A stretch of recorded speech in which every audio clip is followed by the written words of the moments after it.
जय हिंद दोस्तों। एक बार आप सभी का जीके जीएस ट्रेनिंग में दोस्तों बेहद स्वागत है। और आज हम दोस्तों आप लोगों के साथ झारखंड सीजीएल के लिए दोस्तों जो प्रैक्टिस सेट है, ठीक है, मॉडल प्रैक्टिस सेट वो दो जो है दोस्तों उसको लेकर के आएंगे। और दोस्तों जो मॉडल प्रैक्टिस सेट 2 है इसका पहला पार्ट है दोस्तों, ठीक है। तो आप लोग वीडियो के अंत तक बने रहिएगा दोस्तों। और आप लोग को वीडियो अच्छा लगे तो लाइक कमेंट करिएगा। और दोस्तों जो भी नया होगा चैनल पे, चैनल को आप सब्सक्राइब कीजिएगा दोस्तों। तो चलिए हम लोग झारखंड सीजीएल के प्रैक्टिस सेट को हम दूसरा नंबर स्टार्ट करते हैं दोस्तों।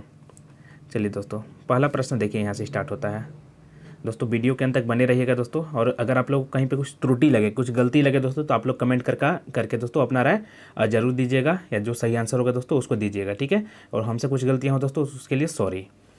चलिए, पहला नंबर प्रश्न क्या है दोस्तों कि हाल ही में मुख्यमंत्री द्वारा तारा पहाड़ पर जीवाश्म पार्क का उद्घाटन किया गया। तारा पहाड़ किस जिले में स्थित है? बताइए कि तारा पहाड़ दोस्तों किस जिले में स्थित है। तो तारा पहाड़ दोस्तों झारखंड राज्य के साहेबगंज जिले में स्थित है, ठीक है। तो मुख्यमंत्री के द्वारा दोस्तों जो कि हमें हेमंत सोरेन जी हैं, ठीक है, उनके द्वारा तारा पहाड़ पर दोस्तों जीवाश्म पार्क का उद्घाटन किया गया है, याद रखिएगा। और तारा पहाड़ कहाँ पे है?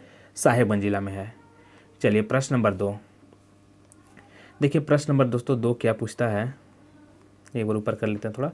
देखिए प्रश्न नंबर 2 क्या है कि 29 सितंबर से 11 अक्टूबर 2022 तक गुजरात में आयोजित 36वें राष्ट्रीय खेल में झारखंड की महिला लॉन बॉल टीम ने कौन सा पदक जीता है? बताइए। तो ये दोस्तों स्वर्ण पदक जीते हैं। आप याद रखिएगा कि जो 29 सितंबर से लेकर के 11 अक्टूबर 2022 तक गुजरात में जो 36वां राष्ट्रीय खेल आयोजित हुआ था दोस्तों, उसमें झारखंड की महिला लॉन बॉल टेनिस में दोस्तों स्वर्ण पदक जीती हैं। कौन सा स्वर्ण पदक? झारखंड की जो महिलाएं हैं दोस्तों लॉन बॉल टीम में दोस्तों, ठीक है, वे स्वर्ण पदक जीत करके आई हैं, याद रखिएगा। और ये कहाँ पर हुआ था? तो गुजरात में हुआ था, ये भी आपको याद रखना होगा। चलिए प्रश्न नंबर 3 देखिए कि गुजरात में आयोजित 36वें राष्ट्रीय खेल में झारखंड के किस खिलाड़ी ने तीरंदाजी में गोल्ड मेडल जीता है दोस्तों? तो ये जीत लिए हैं गोल्डी मिश्रा। कौन दोस्तों? गोल्डी मिश्रा, जो कि बोकारो से हैं दोस्तों। बता दें कि झारखंड के बोकारो जिले के जो रहने वाली हैं दोस्तों गोल्डी मिश्रा, वे तीरंदाजी में कौन सा मेडल जीती हैं दोस्तों? तो गोल्ड मेडल। और 36वें राष्ट्रीय खेल में दोस्तों झारखंड 3 स्वर्ण पदक, 5 रजत और 5 कांस्य पदक सहित दोस्तों कुल लगभग 13 पदकों के साथ 18वें स्थान पर आई हैं दोस्तों, 18वें स्थान पे। चलिए प्रश्न नंबर 4 देखिए दोस्तों। प्रश्न नंबर 4 क्या कहता है कि झारखंड की सबसे ऊंची पहाड़ी पारसनाथ की ऊंचाई कितनी है? तो दोस्तों पारसनाथ की जो ऊंचाई है दोस्तों 1365 मीटर है। कितना है दोस्तों? 1365 मीटर। लेकिन दोस्तों आपसे कभी फीट में पूछ लिया जाए, फीट में दोस्तों 4478 फीट है, याद रखिएगा, 4478 फीट। चलिए प्रश्न नंबर 5 देखिए। प्रश्न नंबर 5 क्या कहता है दोस्तों कि झारखंड के प्रमुख कोयला निक्षेपों का निर्माण किस श्रेणी के चट्टानों से हुआ है? बताइए कि झारखंड के जो प्रमुख कोयला निक्षेपों का जो निर्माण हुआ है दोस्तों वो किस श्रेणी के चट्टानों से हुआ है दोस्तों? तो ये हुआ है आपका गोंडवाना करम की चट्टान से दोस्तों। किस चट्टान से दोस्तों? तो गोंडवाना करम की चट्टान से। देखिए झारखंड की सर्वाधिक जो ऊँची पहाड़ी पारसनाथ है दोस्तों उसकी ऊँचाई कितना है? तो आपको पता चल गया दोस्तों 1365 मीटर, याद रखिएगा। और झारखंड के दोस्तों प्रमुख जो कोयला निक्षेप है इनका निर्माण दोस्तों कैसे हुआ है? तो गोंडवाना क्रम के या फिर श्रेणी के जो चट्टान है। और गोंडवाना क्रम की जो चट्टानों की जो अधिकता है दोस्तों वो कहाँ पे पाया जाता है? तो दामोदर घाटी और औरंगा घाटी में दोस्तों, ठीक है, दामोदर घाटी क्षेत्र में और औरंगा घाटी के क्षेत्र में। और गिरिडीह तथा राजमहल की पहाड़ियों में भी दोस्तों गोंडवाना क्रम की चट्टानें ही पाई जाती हैं। इसलिए दोस्तों कोयला निक्षेपों का जो निर्माण है वो गोंडवाना क्रम की चट्टानों में गोंडवाना क्रम की चट्टान में हुई है। चलिए प्रश्न नंबर 6 देखिए दोस्तों कि निम्न में से कौन सा कथन असत्य है? ठीक है, मैंने गलत कथन बताना है दोस्तों इसमें आपको, ठीक है। तो देखिए इसमें गलत कथन देखिए तो कि झारखंड में सर्वाधिक वर्षा बंगाल की खाड़ी के मानसून से प्राप्त होता है दोस्तों। तो ये तो सही है दोस्तों कि झारखंड में जो सबसे ज़्यादा वर्षा है वो बंगाल की खाड़ी के मानसून से प्राप्त होता है, ठीक है। अगला क्या है दोस्तों कि राज्य में शीतकालीन वर्षा का मुख्य कारण भूमध्य सागर की ओर से आने वाली चक्रवात है दोस्तों। तो ये भी सही है दोस्तों, ये भी सही है, ठीक है, कि राज्य में दोस्तों यानी कि झारखंड राज्य में शीतकालीन वर्षा का जो मुख्य कारण दोस्तों भूमध्य सागर की ओर से आने वाली चक्रवात है। अगला जो है दोस्तों कि झारखंड राज्य में मानसून अक्टूबर माह के मध्य में लौटता है दोस्तों। तो जी हाँ दोस्तों, झारखंड राज्य में जो मानसून है वो अक्टूबर माह के मध्य में लौटता है। मतलब कि ए बी सी तीनों सही है दोस्तों। तो आगे आप बता सकते हैं कि डी ही आपका असत्य कथन होगा। तो डी में क्या है कि झारखंड की जलवायु भूमध्य रेखीय जलवायु दोस्तों। तो ये गलत है दोस्तों। झारखंड की जो जलवायु दोस्तों वो भूमध्य रेखीय ना होकर के झारखंड की जलवायु कैसी है दोस्तों? मानसूनी जलवायु है, याद रखिएगा। झारखंड की जलवायु कैसी है दोस्तों?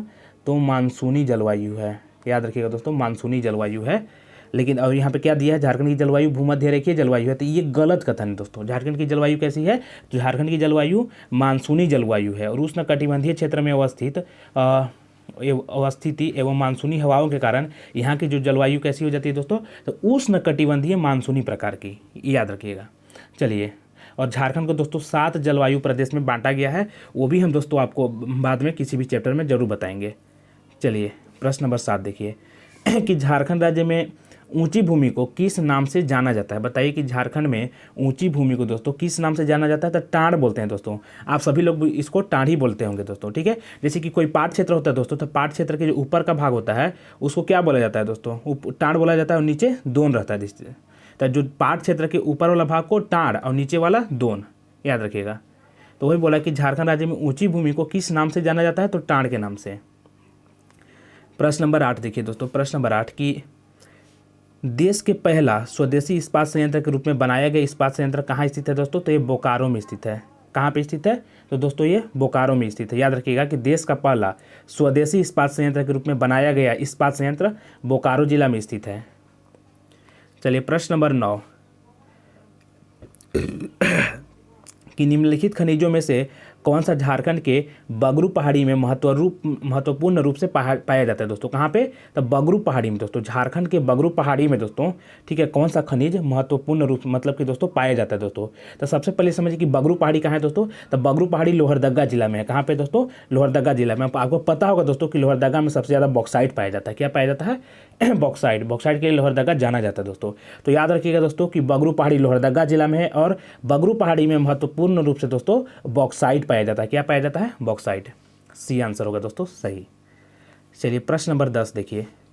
प्रश्न नंबर 10 की उद्योग खनन एवं भू विज्ञान विभाग के अनुसार झारखंड में चाइना के लिए कहाँ पाया जाता है दोस्तों। बताइए कि झारखंड में चाइना के लिए कहाँ पाया जाएगा दोस्तों, तो पश्चिमी सिंहभूम, रांची में और हजारीबाग जिला में। इसका सही आंसर क्या होगा दोस्तों, ए।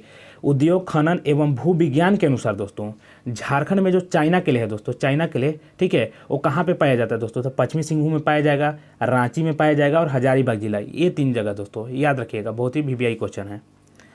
प्रश्न नंबर 11 देखिए दोस्तों। प्रश्न नंबर 11 क्या कहता है कि झारखंड के किस अभ्यारण्य का क्षेत्रफल सर्वाधिक है दोस्तों, तो पलामू अभ्यारण्य का क्षेत्रफल सर्वाधिक है। झारखंड में पलामू अभ्यारण्य का क्षेत्रफल सर्वाधिक है, याद रखिएगा।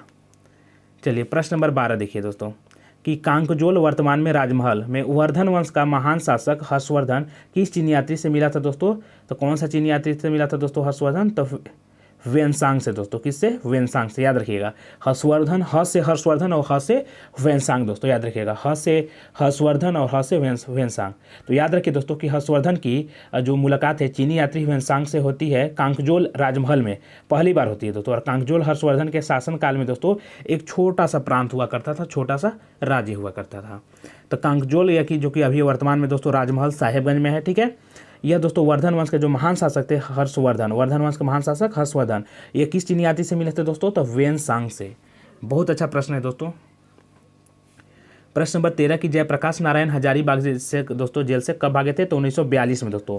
कब भागे थे, तो 1942 में। याद रखिएगा दोस्तों कि भारत छोड़ो आंदोलन जब 1942 में हो रहा था दोस्तों, उसी दौरान जो जयप्रकाश नारायण या फिर इनको जेपी नारायण के नाम से जाना जाता है, बिहार के कुछ प्रमुख नेता थे दोस्तों, उनको गिरफ्तार कर हजारीबाग जेल में रखा गया था।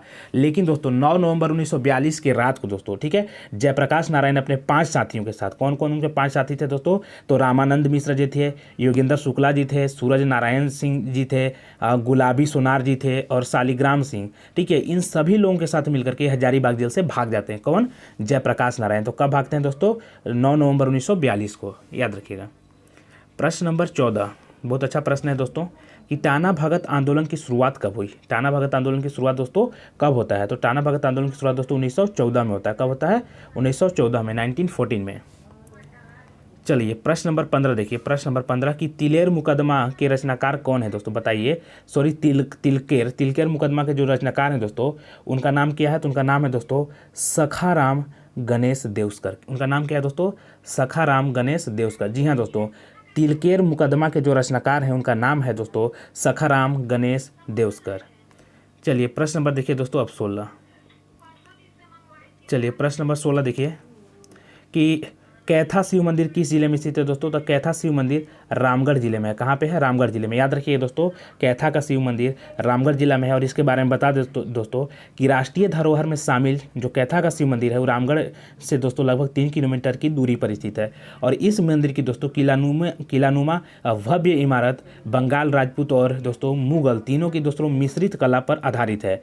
और इस किसके दोस्तों? तो बंगाल का, राजपूत का और मुगल, इन तीनों का दोस्तों मिश्रित कला है दोस्तों इसमें। और इस मंदिर का निर्माण रामगढ़ राजघराने के राजा दलेर सिंह ने करवाया था। कौन करवाते हैं दोस्तों? तो दलेर सिंह। ठीक है, तो याद रखिए कैथा का शिव मंदिर कहाँ पे है दोस्तों? तो रामगढ़ जिला में है। प्रश्न नंबर देखिए दोस्तों, प्रश्न नंबर 17 कि देवड़ी मंदिर, मदन मोहन मंदिर और राधा बल्लभ मंदिर किस जिले में स्थित है दोस्तों? तो ये दोस्तों तीनों की तीनों रांची जिला में है। याद रखिए दोस्तों कि तमाड़ में दोस्तों आपका देवड़ी मंदिर हो जाएगा, मदन मोहन मंदिर दोस्तों आपका रांची के बोड़िया में हो जाएगा, और राधा बल्लभ मंदिर दोस्तों चुटिया में है। कहाँ पे है? चुटिया में। और राधा बल्लभ मंदिर को सीताराम मंदिर भी शायद कहा जाता है। और यहाँ पे शायद दोस्तों माना जाता है कि जिस समय की 1895 में ये क्या नाम है इनको दोस्तों? बिरसा मुंडा, ये यहाँ पे ला करके दर्शन या किए थे या फिर सोए थे। ठीक है, इस मंदिर में ही ला करके रुके थे, ये माना जाता है। ठीक है, चलिए प्रश्न नंबर 18 देखिए। प्रश्न नंबर 18 क्या कहता है कि 1857 के विद्रोह के संबंध में निम्न में से कौन सा कथन गलत है? ठीक है, 1857 के विद्रोह के संबंध में दोस्तों गलत कथन को बताना है। ठीक है, तो देखिए, टिकैत उमराव सिंह एवं शेख भिखारी को 8 जनवरी 1857 को चुटुपाली घाटी में फांसी दी गई थी दोस्तों। तो 8 जनवरी 1857 की जगह दोस्तों 1858 होगा, आप लोग याद रखिएगा। 8 जनवरी 1858 को दोस्तों टिकैत उमराव सिंह और शेख भिखारी को दोस्तों 8 जनवरी 1858 को चुटुपाली घाटी में फांसी दी गई थी। तो यही कथन दोस्तों यहाँ पे गलत है। कौन सा कथन?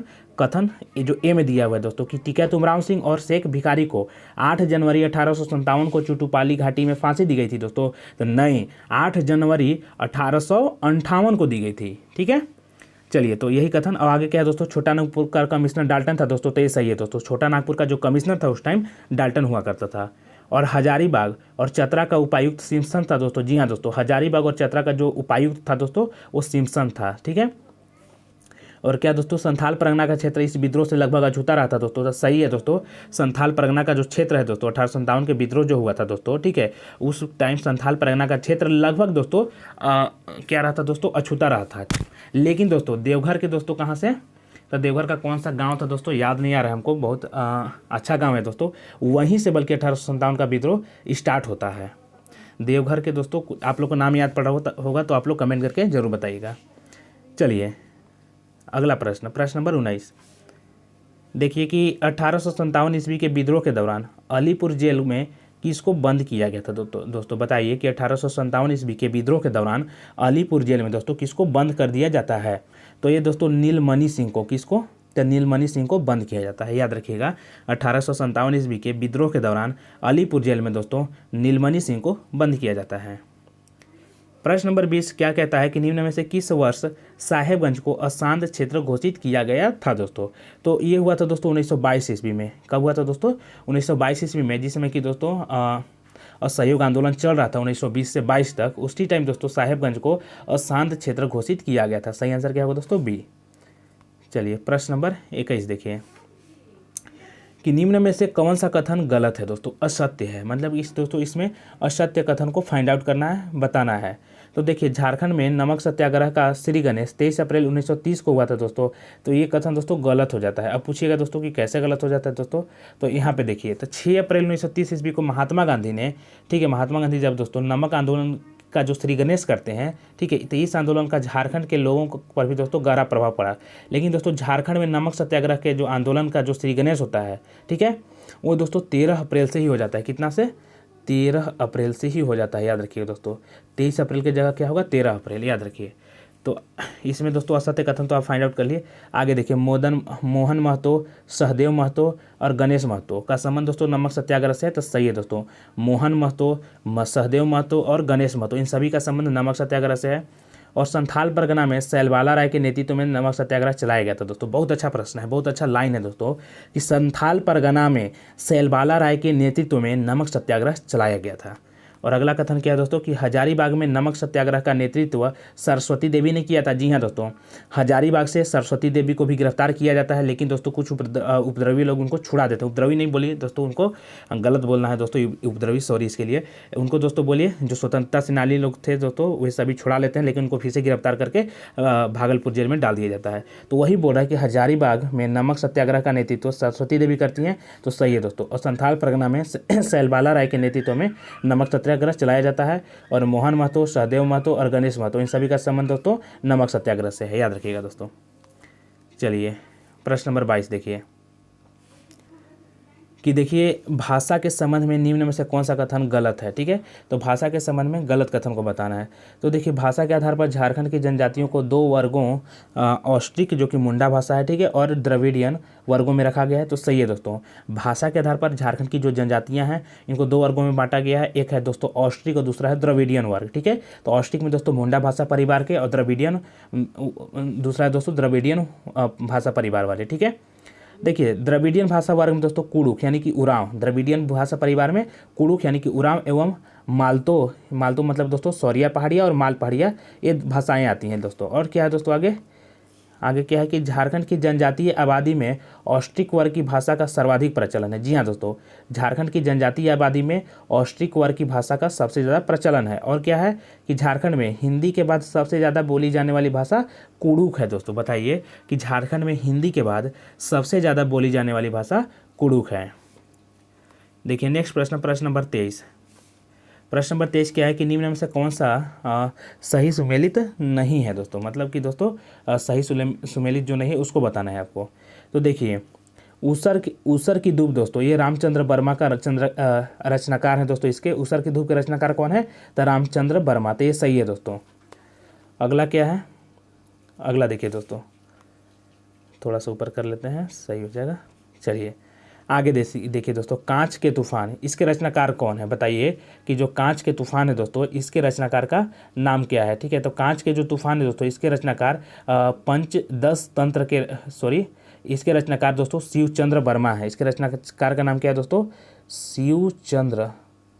शिवचंद्र वर्मा, याद रखिएगा दोस्तों, शिवचंद्र वर्मा है इसके रचनाकार। ठीक है, राजपूती शान के दोस्तों रामची सिंह बल्लभ, राजपूती शान जो है दोस्तों, इसके रचनाकार का नाम क्या है, रामची सिंह बल्लभ। और कंगाल की बेटी दोस्तों, कंगाल की बेटी के हवलधारी रामगुप्त हल्दर दोस्तों। इन सभी क्वेश्चंस का डिस्कशन दोस्तों, ये जो आपको सेट में मिल रहा है ना, ये सभी क्वेश्चंस का डिस्कशन मैंने दोस्तों उड़ान पब्लिकेशन का बुक का जो दोस्तों हम डिस्कशन करते हैं ऑब्जेक्टिव टाइप्स, उस सब में हो रखा है दोस्तों। आप उसको जाकर के पीछे वीडियो देख सकते हैं। ठीक है, शायद हम साहित्य वाला में इन सभी का डिस्कशन किए हैं, तो आप वहाँ पे जाकर के उस चीज़ को देखिएगा। काफ़ी अच्छा प्रश्न है दोस्तों ये सभी, कि कांच के तूफान का दोस्तों शिवचंद्र हैं दोस्तों, राजपूती शान के दोस्तों रामची सिंह है, कंगाल की बेटी का हवलधारी जी हैं, याद रखिएगा।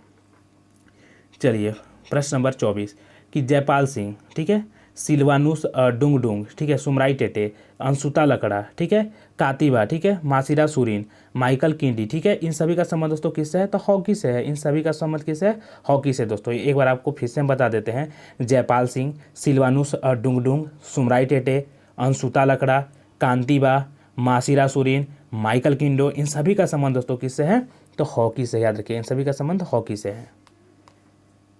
अगला प्रश्न देखिए कि दीपसेन गुप्ता एवं नीरज कुमार मिश्रा का संबंध किस खेल से है। बताइए कि दीपसेन गुप्ता एवं नीरज कुमार मिश्रा का संबंध दोस्तों किस खेल से है, तो इन सभी का संबंध दोस्तों शतरंज से है। किससे है, शतरंज से है। चलिए प्रश्न नंबर 26 देखिए, प्रश्न नंबर 26 देखिए कि निम्न में से दी गई सूची में कौन से खिलाड़ी का झारखंड के अंतर्राष्ट्रीय स्तर के मुक्केबाज है दोस्तों। ठीक है, तो पहला में दोस्तों दिवाकर प्रसाद, दूसरा में है लक्ष्मी पहाड़िया, और तीसरा में दोस्तों मिशेल बेंजामिन लकड़ा। मतलब कि दोस्तों सही आंसर इसका डी होगा। इसका सही आंसर क्या होगा, डी होगा दोस्तों। मतलब कि दिवाकर प्रसाद, लक्ष्मी पड़िया और मिशेल बेंजामिन लकड़ा, ये सभी का संबंध दोस्तों किससे है, तो ये सभी अंतर्राष्ट्रीय स्तर के मुक्केबाज हैं झारखंड के। ये सभी दोस्तों झारखंड के अंतर्राष्ट्रीय स्तर के मुक्केबाज हैं। कौन कौन दोस्तों, एक बार फिर से नाम सुनिए, बेंजामिन, मिशेल बेंजामिन लकड़ा, लक्ष्मी पड़िया और दिवाकर प्रसाद, ये सभी दोस्तों मुक्केबाज हैं दोस्तों। ये क्या हैं, सभी मुक्केबाज हैं, झारखंड के मुक्केबाज हैं दोस्तों। ये सभी कहाँ के हैं, झारखंड के, और अंतर्राष्ट्रीय स्तर पे दोस्तों मुक्केबाजी करने वाले हैं। चलिए प्रश्न नंबर 27 देखिए देखिए कि झारखंड के निम्नलिखित जनजातियों में से, ठीक है, किसे सरल कारीगर के रूप में वर्गीकृत किया गया है दोस्तों। सरल कारीगर के रूप में, ठीक है, किस जनजाति को वर्गीकृत किया गया है दोस्तों। तो ये कौन है, महली। कौन है दोस्तों, महली। जी हाँ दोस्तों, जो महली है दोस्तों झारखंड की जनजाति, ठीक है, इनको सरल कारीगर के रूप में वर्गीकृत किया गया है। प्रश्न नंबर 28 देखिए कि झारखंड के दोस्तों तमाड़ क्षेत्र में, ठीक है, बसंत और ग्रीष्मकाल के दौरान कौन सा त्यौहार मनाया जाता है दोस्तों, मनाया जाता है और बुद्धा बाबा की पूजा के लिए जाना जाता है दोस्तों। तो ये कौन सा त्यौहार है, तो ये त्यौहार है दोस्तों भगता पर्व। कौन है दोस्तों, भगता पर्व। याद रखिए दोस्तों, भगता पर्व। तो झारखंड के दोस्तों तमाड़, तमाड़ कहाँ पे दोस्तों, तो जहाँ पे कि सूर्य मंदिर एक बार दोस्तों स्थित है, रांची में जो सूर्य मंदिर है दोस्तों तमाड़ में, वहीं पे दोस्तों, या जहाँ पे कि दोस्तों दसम फॉल है, ठीक है, तो वहीं पे दोस्तों उसी के आसपास या फिर वही क्षेत्र में आप बोल सकते हैं, तमाड़ क्षेत्र में दोस्तों बसंत और ग्रीष्मकाल के दौरान, ठीक है, भगता पर्व मनाया जाता है और बुद्धा बाबा की पूजा के लिए इसको जाना जाता है। प्रश्न नंबर 29 देखिए, प्रश्न नंबर 29 की झारखंड के, ठीक है, इस लोक नृत्य का नाम एक वृक्ष के नाम पर पड़ा है दोस्तों। तो सभी को पता है दोस्तों, कर्मा। कौन सा नृत्य है दोस्तों, कौन सा नृत्य है दोस्तों, ये कर्मा नृत्य है। इसी का नाम दोस्तों एक वृक्ष के नाम पर पड़ा है, करम वृक्ष, करम का पेड़, ठीक है, तो कर्मा नृत्य। चलिए प्रश्न नंबर देखिए दोस्तों 30। प्रश्न नंबर 30 में क्या कहता है कि पढ़ा पंचायत के प्रमुख को दोस्तों क्या कहा जाता है, तो पढ़ा राजा दोस्तों। पढ़ा पंचायत के प्रमुख को दोस्तों पढ़ा राजा के नाम से जाना जाता है। चलिए प्रश्न नंबर देखिए 31। देखिए दोस्तों, आपको हम इसमें एक चीज़ और आपको बता दें दोस्तों, ठीक है, कि पढ़ा पंचायत के प्रमुख को तो पढ़ा राजा कहा जाता है, लेकिन उरांव की पारंपरिक स्वशासन व्यवस्था को ही दोस्तों पढ़ा पंचायत के रूप में जाना जाता है। किसका दोस्तों, तो उरांव जनजाति की जो पारंपरिक दोस्तों स्वशासन व्यवस्था है उसको पढ़ा पंचायत के रूप में जाना जाता है। चलिए प्रश्न नंबर 31 देखिए दोस्तों कि जनजातियों के द्वारा नृत्य के समय पुरुष द्वारा गले में धारण करने वाले आभूषण को क्या कहा जाता है दोस्तों, तो उसको बोला जाता है खम्बिया। उसको क्या बोला जाता है दोस्तों, खम्बिया। तो झारखंड में जनजातियों द्वारा नृत्य के समय दोस्तों पुरुषों के द्वारा खम्बिया नामक आभूषण दोस्तों गले में लगाया जाता है या पहना जाता है, बोल सकते हैं। प्रश्न नंबर 32 देखिए कि झारखंड में करम पूजा किसके प्रेम का प्रतीक है दोस्तों। बताइए कि करम पूजा किसके प्रेम का प्रतीक है दोस्तों, तो भाई बहन के प्रेम का प्रतीक है दोस्तों करम पूजा। तो झारखंड में करम पूजा किसके प्रेम का प्रतीक है, तो भाई बहन के प्रेम का प्रतीक है। देखिए प्रश्न नंबर 33 कि निम्नलिखित में से कौन झारखंड के निर्दलीय मुख्यमंत्री रहे दोस्तों। निर्दलीय तो एक ही है दोस्तों, मधु कोड़ा। कौन है दोस्तों, मधु कोड़ा निर्दलीय मुख्यमंत्री, या फिर इसको बार बार दोस्तों एग्जाम प्रश्न पूछा जाता है स्वतंत्र मुख्यमंत्री। पूछा जाए कि झारखंड के कौन स्वतंत्र मुख्यमंत्री रहे दोस्तों, तो मधु कोड़ा दोस्तों, या फिर निर्दलीय या फिर स्वतंत्र, बात बराबर है। प्रश्न नंबर देखिए दोस्तों 34। प्रश्न नंबर 34 की सचिवालय का अर्थ क्या है दोस्तों, तो सचिवालय का अर्थ आपको अगर जानना है दोस्तों, ठीक है, देखिए तो मुख्यमंत्री का कार्यालय होगा, या फिर दोस्तों देखिए सचिवालय का मतलब होता है दोस्तों मुख्य सचिव एवं सचिव का जो कार्यालय होता है दोस्तों। सचिवालय में दोस्तों सचिव लोग बैठेंगे, तो मुख्य सचिव और जो सचिव हैं दोस्तों उन सभी के कार्यालय को सचिवालय कहा जाता है। तो सही आंसर इसका क्या होगा, सी होगा। देखिए चलिए प्रश्न नंबर 35 के ऊपर हम लोग ध्यान देते हैं। देखिए किसानों को उचित दर पर ऋण की व्यवस्था कराने हेतु कौन सी योजना प्रारंभ की गई है दोस्तों, तो सबको पता है दोस्तों किसान क्रेडिट कार्ड। क्या है दोस्तों, किसान क्रेडिट कार्ड। तो किसान क्रेडिट कार्ड जो ऐसा चीज़ है दोस्तों जो कि किसानों को दोस्तों उचित दर पर ऋण की व्यवस्था कराता है। कौन सा दोस्तों, किसान क्रेडिट कार्ड, इसको KCC के नाम से भी जाना जाता है। चलिए प्रश्न नंबर 36 देखिए। प्रश्न नंबर 36 की मुख्यमंत्री शहीद ग्राम विकास योजना के बारे में सत्य कथन को चुनिए। ठीक है, मुख्यमंत्री शहीद ग्राम विकास योजना के बारे में। ठीक है, तो देखिए इसको आप पढ़िए सबसे पहले दोस्तों। तो इसको देखिए दोस्तों, इस योजना का जो प्रारंभ है 18 दिसंबर 2017 को झारखंड के खूंटी जिले में स्थित बिरसा मुंडा के गांव उलिहातू से गृह मंत्री अमित शाह के द्वारा किया गया। तो सही है दोस्तों, यहीं से किया गया था। ठीक है, आगे देखिए दोस्तों, आपको बता देते हैं।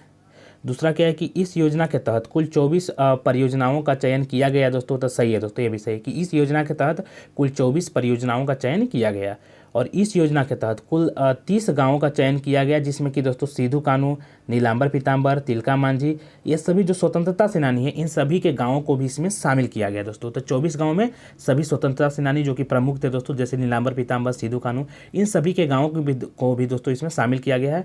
और क्या दोस्तों कि इस योजना का आरंभ कब किया गया, तो 18, एक बार देख लेते हैं दोस्तों कब किया गया।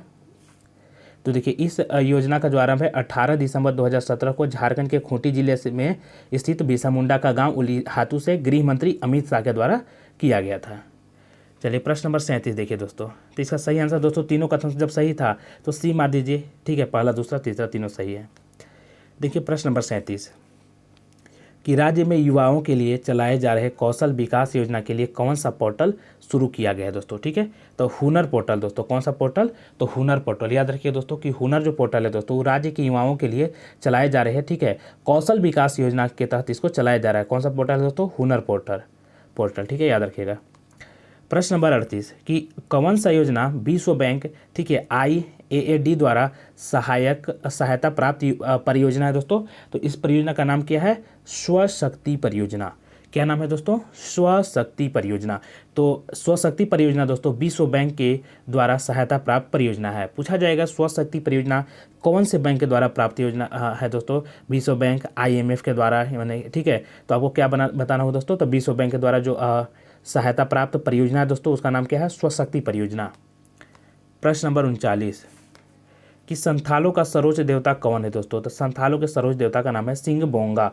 क्या नाम है दोस्तों? सिंह बोंगा। याद रखिए दोस्तों कि संथालों का, एक बार संथाल के बारे में आपको बता दें दोस्तों, संथाल के बारे में कि संथाल के जो सर्वोच्च देवता सिंह बोंगा हो गए, और मरांग बुरु दोस्तों इनके दूसरे जो मरांग बुरु हैं दोस्तों ये इनके दूसरे प्रमुख देवता हैं दोस्तों। तो संथाल के सर्वोच्च देवता का नाम क्या है? सिंह बोंगा। तो इसका सही आंसर होगा दोस्तों ए।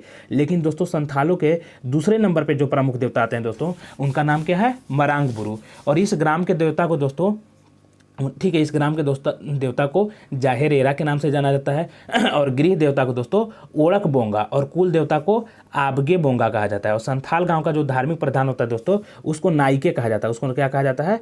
उसको नाइके कहा जाता है। याद रखिएगा दोस्तों, उसको क्या कहा जाता है? नाइके। और दोस्तों बता दें कि संथाल समाज में, ठीक है, जो सबसे कठिन किसी को सजा दिया जाता है उसका नाम होता है बिटलाहा। बिटलाहा सब याद रखिएगा। चलिए प्रश्न नंबर 40 देखिए कि निम्न में से किसे खड़िया जनजाति का मूल स्थान माना जाता है दोस्तों? तो खड़िया जनजाति का मूल स्थान दोस्तों रोहतासगढ़ माना जाता है। रोहतासगढ़। कौन सा दोस्तों?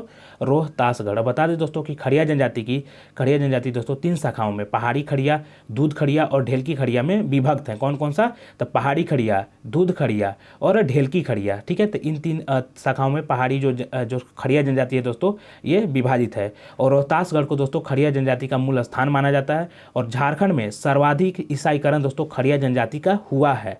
और इनके गांव दोस्तों कहाँ पे हैं? तो जो शंख नदी दोस्तों जो कि गुमला जिला से निकलता है उसी के आसपास के स्थान को माना जाता है। अब देखिए दोस्तों हम लोग सामान्य अध्ययन से देखेंगे दोस्तों, ठीक है। देखिए सामान्य अध्ययन से कि अफगानिस्तान, ठीक है, अफगानिस्तान सार्क में किस वर्ष शामिल हुआ था? तो अफगानिस्तान दोस्तों 2007 में सार्क में शामिल हुआ था। तो सार्क के बारे में एक बार बता दें दोस्तों कि south Asian association of regional corporation, इसका जो दोस्तों सार्क का जो फुल फॉर्म होता है south Asian association of regional corporation. और इसका गठन दोस्तों कब होता है दोस्तों? तो जो सार्क है दोस्तों इसका गठन ढाका सम्मेलन के द्वारा दोस्तों 8 दिसंबर 1985 को ढाका में होता है, ठीक है। और इसका मुख्यालय लेकिन दोस्तों कहाँ पे है? नेपाल की राजधानी काठमांडू में। सार्क का कहाँ पे मुख्यालय दोस्तों? हेडक्वार्टर तो नेपाल की राजधानी काठमांडू में। लेकिन दोस्तों सार्क का गठन ढाका में ढाका सम्मेलन के दौरान 1985 में होता है। और अभी दोस्तों सार्क में दोस्तों कितने देश हैं? तो सार्क में भी दोस्तों 8 देश हैं। उन सभी 8 देशों का नाम आप याद रखिए। अफगानिस्तान, बांग्लादेश, भारत के दोस्तों आसपास के देश हैं। सभी के सभी देश भारत के आसपास के, एक भारत है दोस्तों और आसपास में 7 देश। और ये 7 देश कौन कौन से हैं दोस्तों? याद रखिए दोस्तों, अफगानिस्तान है, बांग्लादेश है, भूटान है, ठीक है, मालदीव है, नेपाल है, पाकिस्तान है और आपका श्रीलंका है दोस्तों। यही 7 देश, ठीक है। और कुल मिला के 8 देश, भारत को लेकर के सार्क में 8 देश हैं। चलिए प्रश्न नंबर 42 देखिए कि कौन सा सुमेलित नहीं है दोस्तों? तो इसमें जो सुमेलित नहीं है उसको आपको बताना है, ठीक है। तो देखिए कलिंग पुरस्कार दोस्तों कहाँ पे दिया जाता है? तो कलिंग जो पुरस्कार है दोस्तों ये विज्ञान के क्षेत्र में दिया जाता है दोस्तों, याद रखिएगा दोस्तों। ग्रैमी पुरस्कार दोस्तों संगीत के क्षेत्र में दिया जाता है। ग्रैमी पुरस्कार संगीत के। जो आपका व्यास सम्मान है दोस्तों ये साहित्य के क्षेत्र में दिया जाता है। व्यास सम्मान किस क्षेत्र में? साहित्य के क्षेत्र में। तो दोस्तों कलिंग पुरस्कार याद रखिए, कलिंग पुरस्कार विज्ञान के क्षेत्र में, ग्रैमी पुरस्कार संगीत के क्षेत्र में, व्यास सम्मान साहित्य के क्षेत्र में दोस्तों, ठीक है। लेकिन दोस्तों जो बोरलॉग है दोस्तों, ठीक है, बोरलॉग पुरस्कार, तो बोरलॉग पुरस्कार बता दें दोस्तों कि 1973 से कोरोमंडल फर्टिलाइजर्स लिमिटेड द्वारा कृषि क्षेत्र में विशेष योगदान के लिए प्रदान किया जाता है। तो पत्रकारिता की जगह यह क्या हो जाएगा दोस्तों, कृषि के क्षेत्र में। किस क्षेत्र में दोस्तों, तो कृषि के क्षेत्र में विशेष योगदान के लिए दोस्तों बोरलॉग पुरस्कार दिया जाता है। बहुत बढ़िया क्वेश्चन है दोस्तों, और बहुत ही अच्छा दोस्तों इसमें कि कलिंग पुरस्कार विज्ञान के क्षेत्र में, ग्रैमी पुरस्कार संगीत के क्षेत्र में, व्यास सम्मान दोस्तों साहित्य के क्षेत्र में, लेकिन बोरलॉग पुरस्कार पत्रकारिता के क्षेत्र में नहीं बल्कि कृषि के क्षेत्र में दिया जाता है। और कब से दिया जाता है दोस्तों, 1973 से कोरोमंडल फर्टिलाइजर्स लिमिटेड के द्वारा। किसके द्वारा दोस्तों, तो कोरोमंडल फर्टिलाइजर्स लिमिटेड के द्वारा। चलिए, किस क्षेत्र में बोरलॉग पुरस्कार दिया जाता है, तो कृषि के क्षेत्र में। चलिए, प्रश्न नंबर 43 कि हाल ही में प्रकाशित पुस्तक एवं लेखक के संबंध में कौन सुमेलित है। दोस्तों, पुस्तक और लेखक के संबंध में कौन सुमेलित है, ये बताना है दोस्तों, ठीक है। तो दोस्तों इसमें आपको बता दें कि द इंडिया स्टोरी किसका है दोस्तों, तो बिमल जालान का। तो ये सही है दोस्तों, द इंडिया स्टोरी किसका है, बिमल जालान का। बिरसा मुंडा, ठीक है, बिरसा मुंडा जनजातीय नायक प्रोफेसर आलोक चक्रवाल का है दोस्तों। तो ये भी सही है दोस्तों, ये भी सही है, ये भी सही है, ठीक है। और how to prevent the next pandemic, ये बिल गेट्स का है दोस्तों। बहुत अच्छा पुस्तक है दोस्तों, how to prevent the next pandemic, मतलब कि दोस्तों अगला जो आपदा आएगा उससे दोस्तों हम लोग कैसे बचेंगे, ये बिल गेट्स ने बताया है इसमें, ठीक है। मतलब कि उपयुक्त दोस्तों सभी सही हैं, उपयुक्त दोस्तों इसमें सभी सही हैं, ठीक है, सभी सुमेलित है। वही पूछ रहा था कि हाल ही में प्रकाशित पुस्तक एवं लेखक के संबंध में कौन सुमेलित है दोस्तों, तो सभी सुमेलित हैं। द इंडिया स्टोरी दोस्तों बिमल जालान का है। बिरसा मुंडा, ठीक है, जनजातीय नायक प्रोफेसर आलोक चक्रवाल के द्वारा लिखा गया है। और how to prevent the next pandemic Bill Gates, ये दोस्तों बहुत अच्छा पुस्तक है और ये बार बार एग्जाम में पूछ भी लिया गया है। चलिए, प्रश्न नंबर 44 देखिए कि हाल ही में संपन्न 18वें विश्व एथलेटिक्स चैंपियनशिप 2022 में, ठीक है, किसने भारत के लिए रजत पदक जीता है दोस्तों, किसने भारत के लिए दोस्तों रजत पदक जीता है, तो नीरज चोपड़ा ने दोस्तों। किसने, नीरज चोपड़ा ने दोस्तों, याद रखिएगा। प्रश्न नंबर देखिए 45, नीरज चोपड़ा के बारे में तो भाला फेंक के हैं दोस्तों, ठीक है, जेवलिन थ्रो करते हैं, इसके बारे में कुछ बताना नहीं है, आप सभी को बहुत अच्छा से इसके बारे में पता भी होगा। देखिए, मिस इंडिया 2022 की विजेता कौन बनी है दोस्तों, बताइए कि मिस इंडिया 2022 की जो विजेता है इनका नाम क्या है, तो इनका नाम है दोस्तों सिन्नी सेठी। इनका नाम क्या है, सिन्नी सेठी। तो बता दें दोस्तों कि मुंबई के जियो वर्ल्ड कन्वेंशन सेंटर में आयोजित फेमिना मिस इंडिया 2021 का खिताब सिन्नी सेठी को दे दिया गया है, या फिर ये जीत ली हैं। चलिए, अगला प्रश्न देखिए दोस्तों कि निम्नलिखित में से कौन सुमेलित है, ठीक है, तो सुमेलित बताना है दोस्तों। पाकिस्तान की राजधानी इस्लामाबाद दोस्तों, ये सही है। बांग्लादेश का ढाका दोस्तों, ये सही है। श्रीलंका की राजधानी दोस्तों जयवर्धनेपुरे कोटे दोस्तों, ठीक है, तो ये भी सही है दोस्तों, मतलब कि उपयुक्त सभी इसमें सही हैं, आप याद रखिएगा। देखिए दोस्तों, श्रीलंका की दो राजधानी दोस्तों, एक है दोस्तों कोलंबो, ठीक है, एक दोस्तों इसका कॉमर्शियल राजधानी है, कॉमर्शियल कैपिटल कोलंबो, और एक दोस्तों एडमिनिस्ट्रेटिव कैपिटल हो गया श्री जयवर्धनेपुरे कोटे दोस्तों, श्रीलंका की, याद रखिएगा ये चीज़। देखिए, प्रश्न नंबर 47 देखिए, प्रश्न नंबर 47 कि अच्छा मंगोलिया, इसमें दोस्तों आपको सभी के बारे में, इसमें सभी के दोस्तों मुद्रा है और देश है दोस्तों, तो इसको आपको बताना है, ठीक है। तो मंगोलिया का मतलब बताना क्या है दोस्तों, इसको मिलान करना है। मंगोलिया का दोस्तों राजधानी दोस्तों उलान बटूर है, लेकिन यहाँ की मुद्रा क्या है दोस्तों, तुगरिक है। याद रखिए दोस्तों कि मंगोलिया की जो राजधानी है उलान बटूर है, उलान बटूर, और मुद्रा क्या है, तुगरिक है। ये हो गया, दूसरा कलर से मिलाते हैं, अच्छा रहेगा। देखिए, कंबोडिया की राजधानी क्या है दोस्तों, कंबोडिया की राजधानी तो दोस्तों होमपेन है, लेकिन दोस्तों यहाँ की मुद्रा रियल में है दोस्तों, मुद्रा क्या है दोस्तों, रियल है, ठीक है। तो कंबोडिया की राजधानी होमपेन, क्या है दोस्तों, होमपेन, लेकिन मुद्रा रियल है। अगला देखिए दोस्तों, ताइवान की राजधानी दोस्तों ताइपे है। ताइवान की राजधानी क्या है दोस्तों, ताइपे, लेकिन मुद्रा क्या है दोस्तों, ताइवान का डॉलर है। ताइवान की मुद्रा क्या है दोस्तों, डॉलर, ताइवान की मुद्रा डॉलर, लेकिन राजधानी ताइपे। और देखिए दोस्तों, चीन की राजधानी, चीन का जो राजधानी है दोस्तों, आप सभी लोग कमेंट करके बताइए, और इसकी मुद्रा युआन या फिर रेनमिनबी है दोस्तों, याद रखिए। चीन की राजधानी आपको कमेंट करके बताना है, लेकिन मुद्रा युआन या फिर रेनमिनबी है। चलिए, नेक्स्ट प्रश्न की तरफ हम लोग चलते हैं, आप लोग मिला लीजिएगा इसको देख के। प्रश्न नंबर 48 कि श्रीलंका के नए राष्ट्रपति कौन है दोस्तों, बताइए कि श्रीलंका के नए राष्ट्रपति किसको चुना गया है। तो ये है दोस्तों रानिल विक्रमसिंघे। कौन है दोस्तों, रानिल विक्रमसिंघे।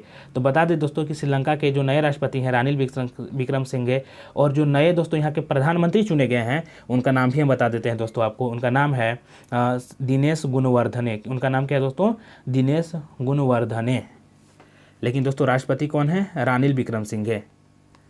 चलिए, प्रश्न नंबर 49 कि हिंदी भाषा के संदर्भ में कौन सा कथन सही नहीं है। हिंदी भाषा के संबंध में दोस्तों गलत कथन को बताना है। तो भारत की सर्वाधिक बोली जाने वाली भाषा हिंदी है दोस्तों, तो एकदम सही है, इसके बारे में कुछ नहीं करना है।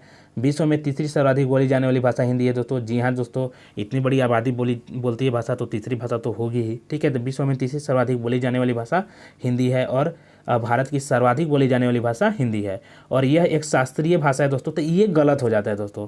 हिंदी भाषा की लिपि देवनागरी है दोस्तों, तो डी भी सही है। तो गलत कौन सा है दोस्तों? गलत इसमें सी है। गलत इसमें कौन सा है दोस्तों? गलत सी है। हिंदी एक शास्त्रीय भाषा नहीं है भाई। हिंदी के बारे में आपको बता दें, हिंदी क्या दोस्तों, शास्त्रीय भाषा के बारे में, कि भारत में कुल दोस्तों 6 शास्त्रीय भाषा हैं, ठीक है। और ये दोस्तों ग्रुप डी में दोस्तों भर भर के क्वेश्चन यहाँ से आए हैं कि शास्त्रीय भाषा, कौन शास्त्रीय भाषा कब शामिल किया गया दोस्तों, ये प्रश्न बार बार पूछा गया दोस्तों। जैसे कि सबसे जो पहला शास्त्रीय भाषा है दोस्तों, ठीक है, ये तमिल था, जो कि 2005 में दोस्तों 2005 में इसको शामिल किया गया था दोस्तों। कब शामिल किया गया था? 2005 में। और दोस्तों 5 नहीं दोस्तों, शायद 4 में, ठीक है, 2004 में इसको शामिल किया गया था। 2005 में दोस्तों संस्कृत को शामिल किया गया।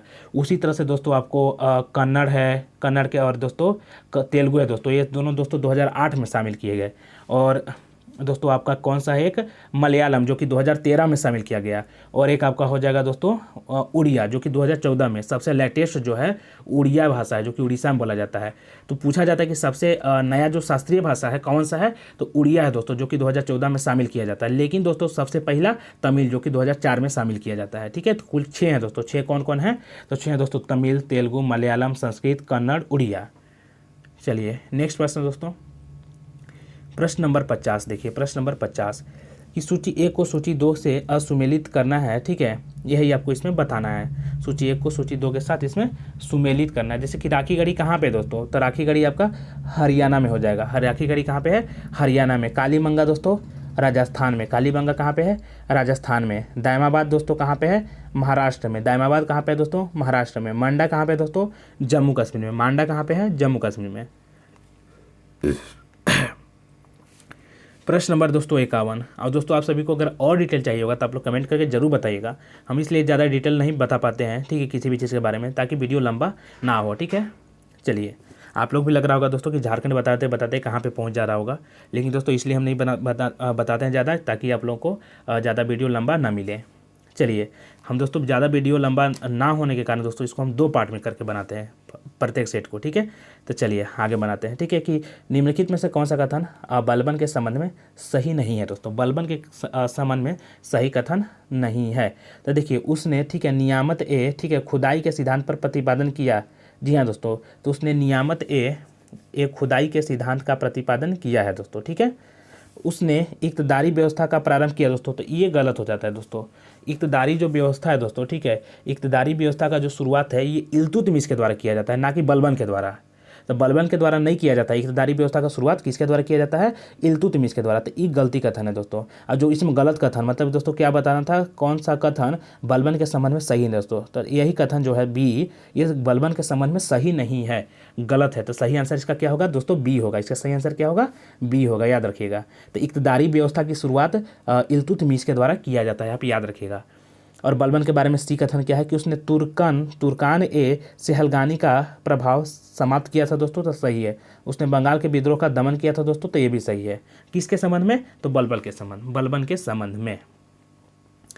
देखिए प्रश्न नंबर 52 कि निम्नांकित में से किसका सुमेल नहीं है दोस्तों, ठीक है। तो किसका सुमेल नहीं है ये यहाँ पे बोल रहा है। तो देखिए दोस्तों यहाँ पे लॉर्ड कार्नवालिस अस्थायी बंदोबस्त, जी हाँ दोस्तों, 1793 में शायद स्टार्ट करते हैं, परमानेंट सेटलमेंट इसको बोल सकते हैं, लॉर्ड कार्नवालिस के द्वारा।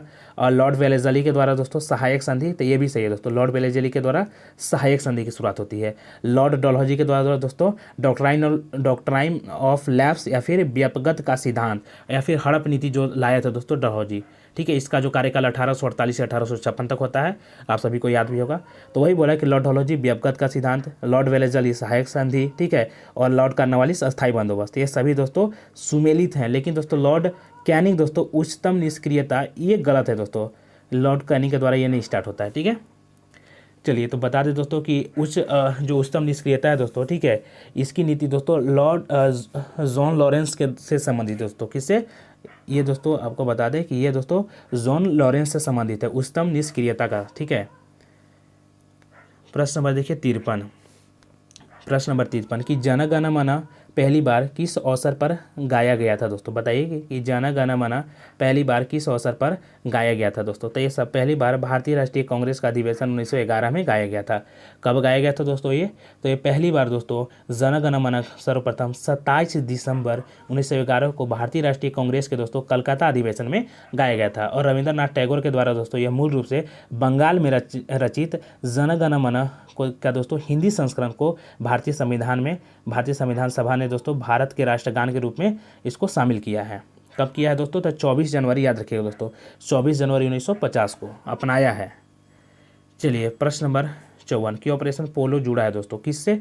तो ऑपरेशन पोलो दोस्तों हैदराबाद राज्य में सैनिक कार्यवाही से जुड़ा हुआ है दोस्तों। किससे? तो हैदराबाद राज्य में सैनिक कार्यवाही से जुड़ा हुआ है, याद रखिएगा। कौन दोस्तों? तो ऑपरेशन पोलो।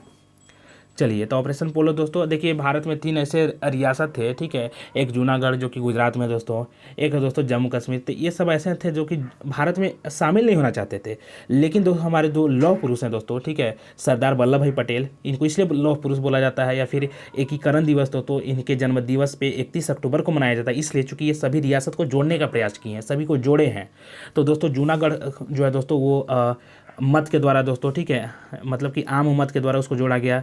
और ये जो आपका जम्मू कश्मीर है दोस्तों, यह विलय पत्र पे हस्ताक्षर करके जो हरि सिंह राजा थे वहाँ के, उनसे हस्ताक्षर करवाए गए विलय पत्र पे। उसके बाद जम्मू कश्मीर को भारत में शामिल किया गया। और हैदराबाद जब नहीं शामिल होना चाहता था दोस्तों, तो यहाँ की जो आर्मी है, ठीक है, उसके द्वारा ऑपरेशन पोलो चलाया गया और हैदराबाद को भी दोस्तों सैनिक कार्यवाही के द्वारा भारत में शामिल किया गया।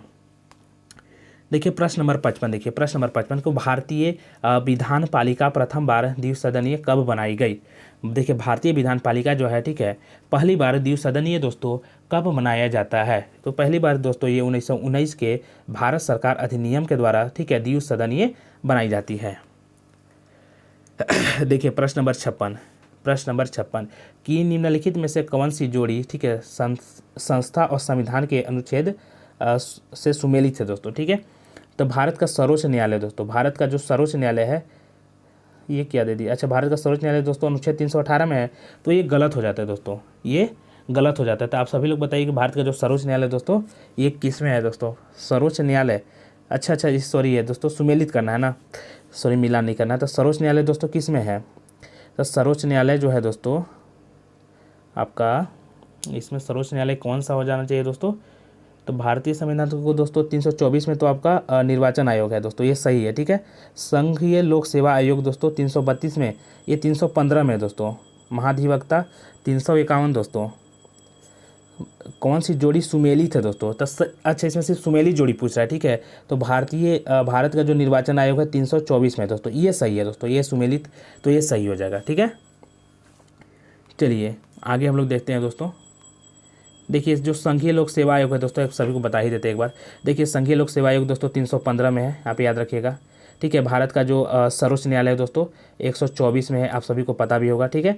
और महाधिवक्ता दोस्तों, ठीक है, महाधिवक्ता या फिर इसको अटॉर्नी जनरल बोला जाता है ना। देखिए दोस्तों जो महाधिवक्ता है, ठीक है, ये 164 में हो जाएगा, सॉरी 165 में। अगर हम राज्य में देखें दोस्तों तो 165 में है, लेकिन दोस्तों देश में जो जिसको कि अटॉर्नी जनरल के रूप में जाना जाता है वो 76 में हो जाएगा, अनुच्छेद 76 में।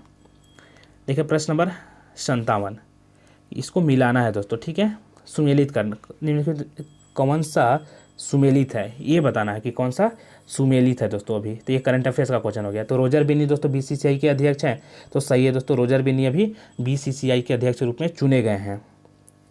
कौन सा सुमेलित है, ठीक है। तो दिलीप तिर्की दोस्तों हॉकी इंडिया के अध्यक्ष हैं, तो सही है दोस्तों, दिलीप तिर्की हॉकी इंडिया के अध्यक्ष हैं। रुचिरा कंबोज दोस्तों यूएनओ में दोस्तों, यानी कि यूनाइटेड नेशन ऑर्गेनाइजेशन में भारत की नई राजदूत बनी है दोस्तों, तो ये भी सही है दोस्तों। रुचिरा कंबोज यूएनओ में भारत की नई राजदूत बनी है। दिलीप तिर्की दोस्तों हॉकी इंडिया के अध्यक्ष चुने गए हैं, और रोजर बिन्नी बीसीसीआई के अध्यक्ष चुने गए हैं। मतलब कि उपयुक्त सभी सही है दोस्तों, सभी सुमेलित हैं। देखिए कि भारत सरकार को दोस्तों कानूनी विषयों पर कौन परामर्श देता है? तो भारत सरकार को दोस्तों अटॉर्नी जनरल, और इसका जो क्या दोस्तों उल्लेख है दोस्तों आर्टिकल नंबर 76 में है। कितना में है? 76 में। तो सही आंसर इसका 58 का ये हो जाएगा दोस्तों, जिसको कि हम लोग महान्यायवादी के रूप में भी जानते हैं। तो भारत सरकार को दोस्तों, ठीक है, कानूनी विषयों पर जो परामर्श देता है अटॉर्नी जनरल देता है। और दोस्तों राज्य सरकार को एक अनुच्छेद 165 के तहत, ठीक है, एडवोकेट जनरल देता है, जिसको कि महाधिवक्ता के रूप में जाना जाता है। इसको तो राज्य सरकार को कौन देगा? Advocate general. 165 अनुच्छेद में इसका वर्णन किया गया है। देखिए प्रश्न नंबर 59 क्या कहता है कि पंचायती राज से संबंधित निम्नलिखित कथनों में से कौन सा सही नहीं है। ठीक है, तो पंचायती राज से संबंधित, ठीक है, देखिए दोस्तों कौन सा कथन सही नहीं है, मतलब कि गलत कथन को आपको इसमें बताना है। ठीक है, तो देखिए पंचायत व्यवस्था भारतीय ग्रामीण जीवन का युगों से एक अभिन्न अंग रही है दोस्तों, तो ये सही है दोस्तों। युगों से दोस्तों ये अभिन्न अंग रही है। देखिए 73वां संशोधन 15 अगस्त 1993 को प्रभावी हुआ, गलत है दोस्तों, यही गलत है दोस्तों, यही गलत है दोस्तों। ये कब से प्रभावी हुआ दोस्तों? तो ये हुआ था दोस्तों 24 अप्रैल 1993 से। कब से हुआ? देखिए ये जो 73वां संविधान संशोधन है दोस्तों 1992 में ही हो गया था, लेकिन दोस्तों प्रभावी हुआ ये 24 अप्रैल 1993 से। इसलिए तो दोस्तों हम लोग 24 अप्रैल को हर साल पंचायती राज दिवस के रूप में मनाते हैं, इसीलिए। और कथन देख लीजिए दोस्तों कि यह एक त्रिस्तरीय जैविकीय रूप में जुड़ी संरचना है, तो ये भी सही है दोस्तों। भारतीय संविधान का अनुच्छेद 243 जी, ठीक है, उसके महत्व को बढ़ाता है दोस्तों, तो ये भी सही है दोस्तों। जी जो है दोस्तों ये 243 जी, ये उसके महत्व को बढ़ाता है। और क्या है दोस्तों? पंचायत जो है व्यवस्था वो भारतीय राष्ट्रीय ग्रामीण जीवन का युगों से एक अभिन्न अंग रही है, तो ये भी सही है। ठीक है, लेकिन गलत कौन है दोस्तों? बी। और गलत जो कथन है वही इसका सही आंसर होगा दोस्तों। तो गलत कथन कौन है? 73वां संविधान संशोधन 24 अप्रैल 1993 से प्रभावी हुआ, न कि 15 अगस्त से। चलिए प्रश्न नंबर देखिए 60। प्रश्न नंबर 60 देखिए दोस्तों, प्रश्न नंबर 60 में क्या है कि निम्न में से कौन मुद्रास्फीति से सर्वाधिक लाभ पाता है दोस्तों? बताइए कि मुद्रास्फीति से सबसे ज़्यादा लाभ कौन पाता है दोस्तों? तो ये जो ऋणी होता है दोस्तों, जो ऋणी होता है वो मुद्रास्फीति से दोस्तों, जब महंगाई बढ़ जाता है तो मुद्रास्फीति में दोस्तों ऋणी को सबसे ज़्यादा लाभ होता है। तो वही बोल रहा है दोस्तों कि मुद्रास्फीति के कारण मुद्रा की क्रय शक्ति दोस्तों, मुद्रा की जो क्रय शक्ति है वो क्या हो जाती है दोस्तों? क्रय शक्ति या फिर मूल्य दोस्तों अपेक्षा कम हो जाता है। पूछेगा कैसे दोस्तों? तो जब महंगाई बढ़ जाता है दोस्तों, तो आप देखिए पहले लेते थे 40 रुपया में 1 लीटर दूध, लेकिन दोस्तों महंगाई बढ़ेगा तो 50 रुपया में 1 लीटर दूध लीजिएगा। समझ रहे हैं दोस्तों? तो जो ऋणी होगा दोस्तों उसके लिए, ऋणी वर्ग के लिए दोस्तों लाभदायक तथा ऋण दाता वर्ग के लिए हानिकारक होगा दोस्तों। अब पूछिएगा क्यों? देखिए दोस्तों आज अगर आपको कोई 40 रुपया में 1 लीटर दूध दे रहा है दोस्तों, ठीक है, अब दोस्तों 50 रुपया में हो जाएगा। ठीक है, तो जो उधार लिया है दोस्तों, ठीक है, आज जो उधार लिया है, पहले 1 साल पहले दोस्तों 1 लाख रुपया उसने उधार लिया था किसी से, ठीक है। अब दोस्तों महंगाई बढ़ गया है। उस समय दोस्तों 1 लाख रुपया में दोस्तों एक ट्रैक्टर मिल जाता था, लेकिन दोस्तों आज दोस्तों 1 लाख नहीं बल्कि 1.5 लाख हो गया, लेकिन दोस्तों उसको तो 1 लाख ही देना पड़ेगा। तो जो ऋणी वर्ग है उनको फायदा हो जाता है इसमें, याद रखिएगा। देखिए दोस्तों कि निम्न में से कौन सा युग्म सुमेलित नहीं है? कौन सा है दोस्तों इसमें सुमेलित नहीं है, ये आपको बताना है। तो देखिए दोस्तों SBI क्या स्थापना वर्ष दोस्तों 1955 में होता है। कब होता है? शायद 1 जुलाई 1955 को दोस्तों SBI का जो स्थापना है दोस्तों 1 जुलाई 1955 को होता है, याद रखिएगा दोस्तों SBI का। तो इसमें सुमेलित नहीं है दोस्तों, तो सही आंसर इसका ए ही हो जाएगा। नाबार्ड का 1942 में होता है दोस्तों। शिवरमन जो कमीशन आता है दोस्तों शायद उसके अनुसार। LIC का 1956 में होता है। सेबी का दोस्तों 1900 security and exchange board of India 1988 में होता है, लेकिन दोस्तों यह 92 से काम करना स्टार्ट करती है। तो आपको बता दें दोस्तों कि भारतीय स्टेट बैंक की स्थापना 1 जुलाई 1955 को इंपीरियल बैंक ऑफ इंडिया का राष्ट्रीयकरण करने के बाद किया जाता है दोस्तों। पहले दोस्तों इंपीरियल बैंक था, ठीक है।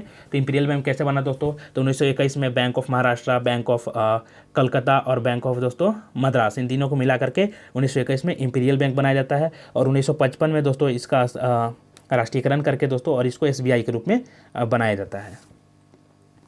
चलिए प्रश्न नंबर 62 कि भुगतान संतुलन शब्द का प्रयोग, ठीक है, प्रयोग निम्नलिखित में से किसके संदर्भ में किया जाता है? भुगतान संतुलन दोस्तों, ठीक है। तो भुगतान संतुलन जो है दोस्तों ये आयात एवं निर्यात से, ठीक है, किसके संदर्भ में दोस्तों? तो आयात एवं, तो वही बोल रहा है कि भुगतान संतुलन जो शब्द का प्रयोग है वो किसके संदर्भ में दोस्तों? तो आयात निर्यात से संबंधित है दोस्तों, या फिर इसके संदर्भ में किया जाता है। याद रखिएगा कि एक देश के दोस्तों निवासियों का विश्व के दोस्तों अन्य देशों के निवासियों के साथ दोस्तों सामान्यतः 1 वर्ष के दौरान जो अंतर्राष्ट्रीय आर्थिक व्यवहार होता है दोस्तों, लेन देन, ठीक है, या फिर आयात निर्यात, ठीक है, उसी का दोस्तों यह विवरण होता है। चलिए अगला देखते हैं प्रश्न नंबर 63। देखिए दोस्तों प्रश्न नंबर 63 की भारत के विकास में दोस्तों ठीक है मील का पत्थर साबित हुई पंचवर्षीय योजना के संदर्भ में निम्नलिखित कथनों में से कौन सा सही नहीं है, यानी कि गलत कथन को बताना है। तो देखिए दोस्तों 1951 में शुरू हुई प्रथम पंचवर्षीय योजना में सिंचाई और बिजली के साथ साथ ठीक है कृषि संबंधी परियोजनाओं को सर्वोच्च प्राथमिकता दी गई। तो सही है दोस्तों, सही है। अगला कथन हम लोग देखते हैं। अगला कथन क्या है दोस्तों कि छठी पंचवर्षीय योजना का सर्वप्रमुख उद्देश्य गरीबी दूर करना था दोस्तों। तो सही है दोस्तों, जो छठी पंचवर्षीय योजना है ठीक है उसका जो मुख्य उद्देश्य था दोस्तों गरीबी को दूर करना। और दोस्तों जो 9वीं पंचवर्षीय योजना है ठीक है योजना अपने लक्ष्य को प्राप्त करने में सफल नहीं हो सकी दोस्तों। तो ये भी सही है, जो 9वीं जो पंचवर्षीय योजना है अपने लक्ष्य को प्राप्त करने में सफल नहीं हो सकी थी। अब अगला जो है दोस्तों कथन इसको देखिए कि 11वीं पंचवर्षीय योजना का उपशीर्षक तीव्र धारणीय और अधिक समावेशी विकास है दोस्तों। तो ये गलत है दोस्तों, ये इसमें गलत है दोस्तों। तो जो तीव्र धारणीय और अधिक जो समावेशी विकास प्राप्त करना दोस्तों ये 12वीं पंचवर्षीय योजना जो कि 2007 से 2012 तक रहा था दोस्तों इसका मुख्य लक्ष्य था ठीक है, न कि 11वीं का। चलिए प्रश्न नंबर 64 कि इको मार्क उन भारतीय उत्पादों को दिया जाता है दोस्तों जो कि ठीक है, तो इसमें जो कि दोस्तों पर्यावरण के प्रति मैत्रीपूर्ण हो दोस्तों ठीक है। तो इको मार्क दोस्तों, इको मार्क बोलते इको मार्क दोस्तों उन भारतीय उत्पादों को, उन भारतीय प्रोडक्ट्स को दिया जाता है जो कि पर्यावरण के प्रति मैत्रीपूर्ण हो दोस्तों, माने पर्यावरण को ज़्यादा नुकसान न पहुँचाते हों, उनको ये पुरस्कार दिया जाता है।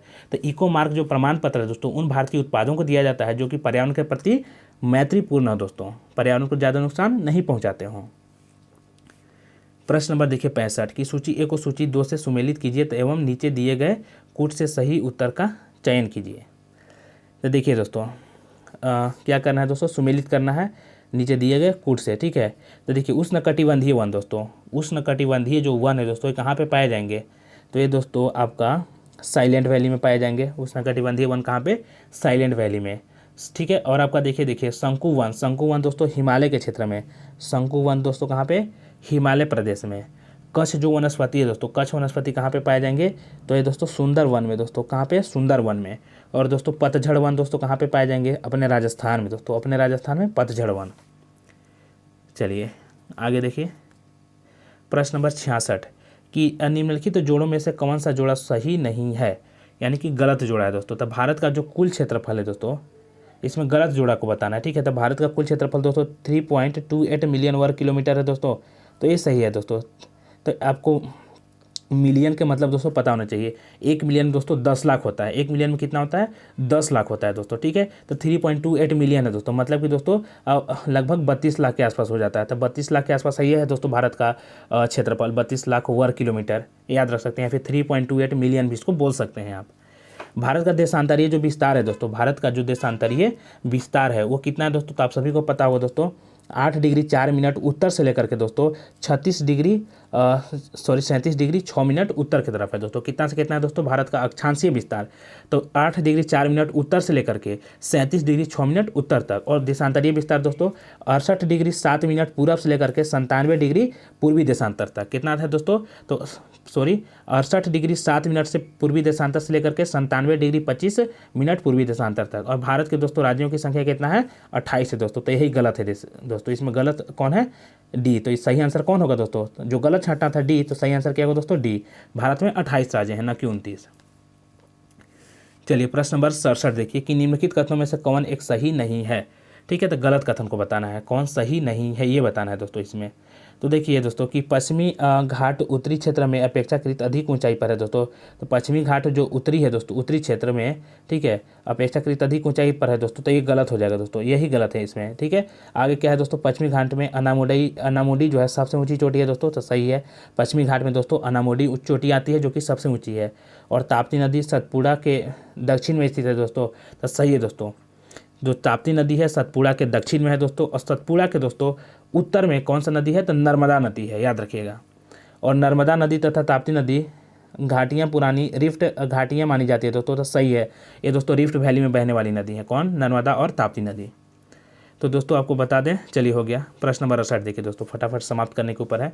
देखिए निम्नलिखित नगरों में अलकनंदा एवं भागीरथी कहाँ मिलती हैं दोस्तों? तो ये दोनों दोस्तों देवप्रयाग में मिलती हैं। कहाँ पे?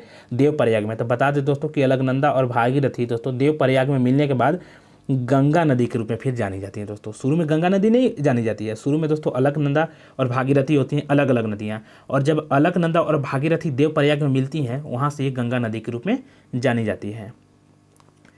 प्रश्न नंबर देखिए दोस्तों 69। देखिए प्रश्न नंबर 69 की सूची 1 को सूची 2 से सुमेलित कीजिए तथा सूचियों के नीचे दिए गए कूट का प्रयोग कर सही उत्तर का चयन करना है। ठीक है।